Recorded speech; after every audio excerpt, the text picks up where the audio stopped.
Jerat Cinta Tuan Muda Arogan episode 15. Tatapan itu berbeda. Hyeri bisa merasakan keanehan dari sorot mata tajam pria berkulit putih itu. Sambil meringis kesakitan akibat kuku jari Yonggi yang merobek kulit lengan. Yonggi perlahan membuka masker hitam yang menutupi wajahnya. Tapi tatapan matanya tidak kalah menakutkan. Tes. Cairan merah kental menitis jatuh ke tanah. Hyeri meringis kesakitan karenanya. Min Yonggi terus berjalan perlahan mendekati Hyeri dengan tatapan datar tanpa ekspresi. Air mata Hyeri tak mampu dibendung. Ia sangat ketakutan dengan keringat dingin membasahi keningnya. Yonggi pun kemudian menarik rambut belakang Hyeri dengan kasar dan menahannya. Sementara Hyeri berusaha memberontak dengan terus mencoba melepaskan diri dari cengkraman pria itu. Dengan pemaksaan itu, Yonggi kemudian menyapa bibir Hyeri meskipun terus mendapat penolakan. Hyeri merapatkan bibirnya dan memberontak akan ciuman yang kasar dari Min Yonggi. Hanya beberapa saat sampai tautan itu terlepas, Min Yonggi menatap dengan smirk di wajahnya. "Kenapa? Apa kau sudah tidak mau kucium?"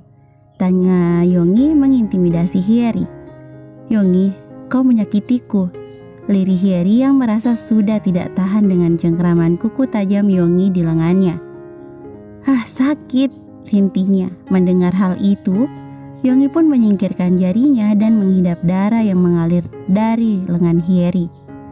Itu sangat perih. Hyeri hanya bisa memberontak dan mencoba menghentikan kegilaan Min Yonggi. "Aku mencintaimu," tegas Yonggi. Ia pun membelai pipi Hyeri sesaat dengan smirk di wajahnya. Setelah itu, Yonggi pun berlalu pergi tanpa aba-aba, meninggalkan Hyeri dengan kembali menutupi identitasnya dengan masker hitam. Sudah masuk dalam jurang yang sangat dalam, Hyeri dihimpit kedua pria yang sangat mengerikan. Mungkinkah Hyeri harus mundur atau tetap bertahan menahan luka yang begitu berat? Siapa yang salah dalam keadaan ini? Hyeri, Jungkook, atau Min Yonggi? Meski pernah terjadi hubungan di masa lalu, Hyeri kini sudah kehilangan cintanya untuk Yonggi, yang memang sejak dulu sangat overprotective terhadap dirinya. Tapi Hyeri pun tidak bisa mengingkari hubungannya dengan Yonggi. Sesampainya di rumah, Hyeri membalut lengannya dengan perban sendirian sembari meringis kesakitan. Air matanya jatuh, menahan semua penderitaannya sendiri. Adalah tidak mungkin untuk berkata jujur pada Jungkook, sebab pria tersebut sangat anti dengan perselingkuhan. Akankah Jungkook mencampakkannya setelah tahu segalanya? Itu terlalu menakutkan, terlebih Hyeri telah menyerahkan segalanya pada tuan mudanya. Kenapa? Apakah tidak ada jalan lain yang bisa aku tempuh? Ini terlalu menakutkan untuk dibayangkan. Gumam Hyeri yang menunduk lemah membiarkan air matanya jatuh deras membawa sedikit lukanya pergi. Apakah aku harus pergi jauh? Aku tidak bisa terus diam begini. Cepat atau lambat semua akan terungkap.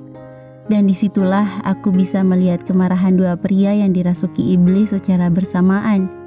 Ungkapnya sambil mengusap-usap wajahnya yang lesu dan tak bergairah. Situasi yang sangat sulit untuk Hyeri. Ketakutan menghantuinya, sementara ada dua pria yang hendak menikahinya. Tekanan batin yang ia rasakan selalu ditutupi. Terlebih di depan Ara yang kini sudah menganggapnya sebagai seorang ibu. Gadis cilik itu tampak sangat bahagia memiliki Hyeri yang sebentar lagi akan menjadi ibunya. Hyeri membuatnya bisa merasakan kasih sayang seorang ibu yang tidak pernah didapatnya. "Bu, ayahku kapan pulang?" tanya Ara kecil yang sedang tiduran di pangkuan Hyeri. Sementara yang ditanya sedang melamun menatap kosong. Terlihat pandangannya pun datar. "Bu, apakah kau sedang sakit?" tanya Ara kembali. Hyeri pun mengalihkan pandangannya dan menatap gadis cantik itu dengan mata berkaca-kaca sambil membelai wajahnya. "Aku tidak apa-apa," lirihnya dengan perasaan hancur berkeping. "Bu, Aku akan menari agar bisa membuatmu tersenyum. Jangan menangis lagi ya. Ucap Ara yang kemudian menari dengan tarian cantik nan elok untuk menghibur Hyeri. Meskipun tidak terlahir dari rahimnya, Hyeri mengakui bahwa ia menyayangi Ara seperti putri kandungnya sendiri. Besok Jungkook akan pulang, jadi aku akan mempersiapkan segala sesuatunya yang dibutuhkan untuk pernikahan, ungkap nenek.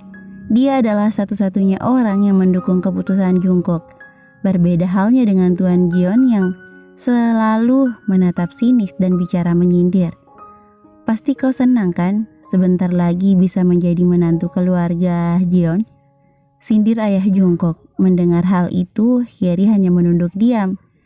Bisakah kau membuat perjanjian? Setelah menikah, kau tidak berhak menyentuh secuil pun dari harta kekayaan keluargaku.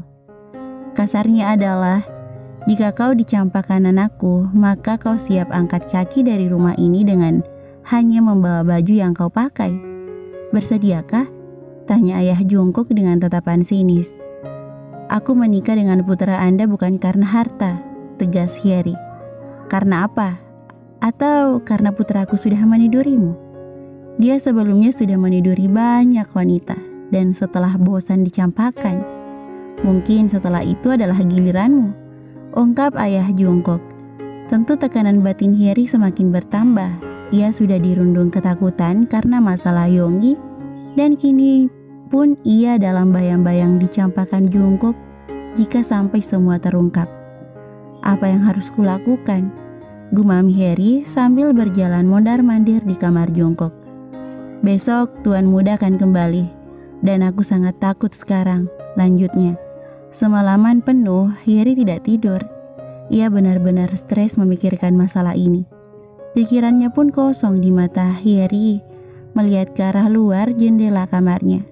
Tak sengaja terlihat sosok Min Yonggi tengah mengintai di luar gerbang istana Jungkook.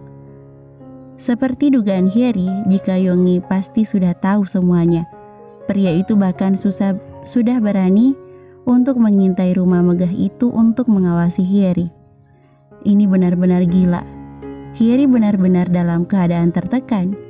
Ia pun mengambil sebuah pil penenang di kamar penyimpanan obat di rumah tersebut yang terletak di sebelah kamar Ara. Pukul 2:34.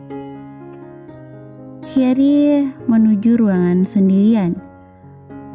Aku tidak bisa pergi. Aku pun tidak bisa bertahan. Mungkin ini jalannya, gumam Hyeri dengan 12 butir pil penenang di tangannya. Sesaat ia diam dan menangis. Jalan salah yang ia pilih untuk mengakhiri penderitaannya. Sebelum semua terlambat dan aku begitu takut untuk menempuh jalan ini, gumamnya. Di waktu yang bersamaan, Ara terbangun dari tidurnya yang sedang menahan hendak buang air kecil. Gadis kecil itu pun berjalan ke kamar mandinya, tapi entah mengapa ia mendengar suara tangisan dari balik tembok kamarnya. Ara pun memberanikan diri untuk membuka pintu kamarnya untuk mencari sumber suara. Tapi ia terlalu takut jalan sendirian di malam hari. Ia pun memutuskan untuk mengurungkan niatnya untuk keluar dan kembali tidur setelah buang air kecil. Berat, suara pecahan gelas terdengar tidak lama setelah Ara membaringkan tubuhnya. Malam mencekam membuat Ara semakin takut dan menutupi tubuhnya dengan selimut. Bersambung.